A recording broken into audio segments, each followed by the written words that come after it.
I've said in a couple of videos before what I regard as the four most important horror performances of the 1930s. Once again, Dracula, Frankenstein, Dr. Jekyll and Mr. Hyde, and Wicked Witch of the West. Well, I was wrong.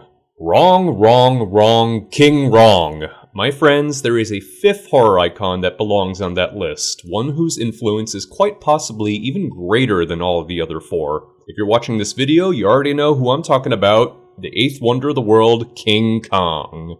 Now, a lot of the praise I have to say about King Kong I've said before when I was a guest speaker on a horror movie podcast called Pods and Monsters. Look it up, it's a good show.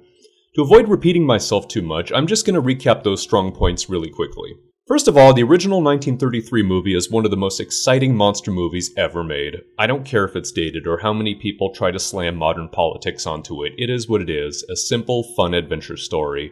Marion C. Cooper said it best when he remarked, quote, "King Kong was never intended to be anything but the best damned adventure picture ever made, which it is, and that's all it is," end quote. What else do we love? The monsters, of course. Aside from Kong himself, that whole menagerie of prehistoric beasts on the island are so awesome that every kid who saw this picture remembers them by heart. The Stegosaurus, the Brontosaurus, the Tyrannosaurus, the Elasmosaur that everyone thinks is a snake, the Pteranodon. Hell, even the creatures that were cut out of the film are still remembered today. I'm talking, of course, about that spider pit sequence that has become the stuff of Hollywood legend. And then there's Kong himself. Well, what can I say? It's a performance for the ages. Granted, it's a very different kind of performance than those other horror movie villains I mentioned earlier, but a performance given through a stop-motion puppet is still every bit as valid as one given by an actor in a costume and makeup. Willis O'Brien brought Kong to life in a way that very few other special effects creators could ever hope to achieve. Now finally, there's one very important thing that separates Kong from all of the remakes that followed. Bear with me here since this takes some explaining. The sympathy for Kong worked best in this movie even when it seemed like the film wasn't sympathetic at all to him. Does that sound confusing?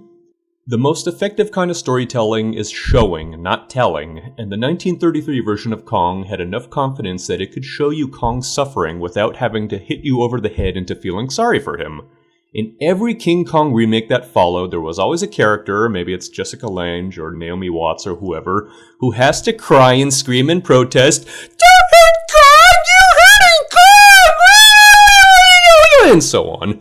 And I get it, you want the audience to feel sorry for him, and the filmmakers themselves probably felt sorry for him, but that doesn't mean it works. So let's take this quick example of a story told two ways. Ready? Once upon a time, there was a hungry little dog looking for food. The dog wanders into a butcher shop and sees all the delicious meat. The butcher, however, kicks the dog out of the shop. The hungry little dog wanders away, not knowing when he'll eat again. The end. Sad story, huh? Okay, now let's do an update with modern storytelling sensibilities. Once upon a time, there was a hungry little dog looking for food. The dog wanders into a butcher shop and sees all the delicious meat. The butcher, however, kicks the dog out of the shop. A customer in the shop sees this and tells the butcher, "How dare you do that? That dog was hungry! You had no right to hurt him! You should be ashamed!" The end. Now that doesn't seem like a huge difference, but ask yourself, what was your reaction after hearing each version of that story? Which version made you feel sorry for the dog? Which one felt more like a story and which one felt more like a lecture? And that's what I'm getting at. The original King Kong succeeded as a story because it never felt the need to lecture the audience or dictate their emotions.